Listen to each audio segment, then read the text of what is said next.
ఈ ప్రమాద సమయాన ప్రభుత్వ వైఫల్యం ఉన్నప్పటికీ పోలీసులు పూర్తిగా దీన్ని విస్మరించినప్పటికీ రాజకీయాలు మాట్లాడేటటువంటి ఉద్దేశం అయితే నిజంగా లేదు. బట్ మాకు చాలా ఆవేదన ఉంది.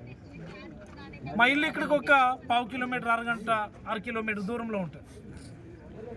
ఉదయం 7:30కి ఇక్కడ ఉన్నటువంటి మా వార్డు ఇన్ఛార్జ్, సార్ జనాలు విపరీతంగా వస్తున్నారు, అసలు అక్కడ ఏర్పాట్లు ఎలా ఉన్నాయో ఒకసారి మీరు పరిశీలన చేయండి అని చెప్పి మా వైస్ చైర్మన్ ఫోన్ చేశారు. చాలా పెద్ద ఎత్తున జనాలు వస్తున్నారు, అక్కడ ఏం జరుగుతుందో అర్థం కావడం లేదు. పోలీసులు ఎవరు లేరు, ఒకసారి మీరు పోలీసు నోటీసులో పెట్టండి. And then we tried calling the SI. Media వాళ్ళు ట్రై చేశారు, మా వాళ్ళు ట్రై చేశారు, బట్ నోబడీ రెస్పాండెడ్. చాలా బాధాకరమైన విషయం ఏంటంటే ఇంతమంది జనాలు వస్తున్నారని చెప్పడానికి ట్రై చేసినా కానీ ఎవరు రెస్పాండ్ అయినటువంటి పరిస్థితి లేదు. ఇది ఏ రకంగా దీన్ని మనం ఇంటర్ప్రిట్ చేయాలో కూడా అర్థం అవడం లేదు.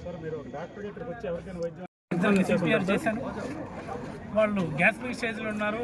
సిపిఆర్ చేస్తే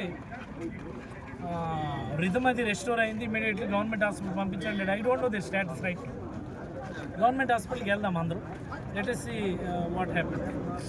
సో ఈ రకమైనటువంటి పరిస్థితి అత్యంత బాధాకరమైనటువంటి, పూర్తిగా ప్రభుత్వ వైఫల్యం కింద, పోలీసుల వైఫల్యం కింద దీన్ని నేనైతే వ్యక్తిగతంగా విమర్శించడానికి కాదు, కానీ పోలీసులు, ఎస్పీ గారు కూడా సీరియస్గా ఆలోచించారు. ఈ జిల్లాలో ఏం జరుగుతుంది, పోలీసులు జాబ్ చార్ట్ ప్రకారం రెస్పాండ్ అయిన పరిస్థితి ఉందా, లేకపోతే ఓన్లీ పొలిటికల్ వర్కే చేస్తున్నారు అనే దాన్ని ఒకసారి ఆయన రివ్యూ చేసుకోవాల్సినటువంటి అవసరం.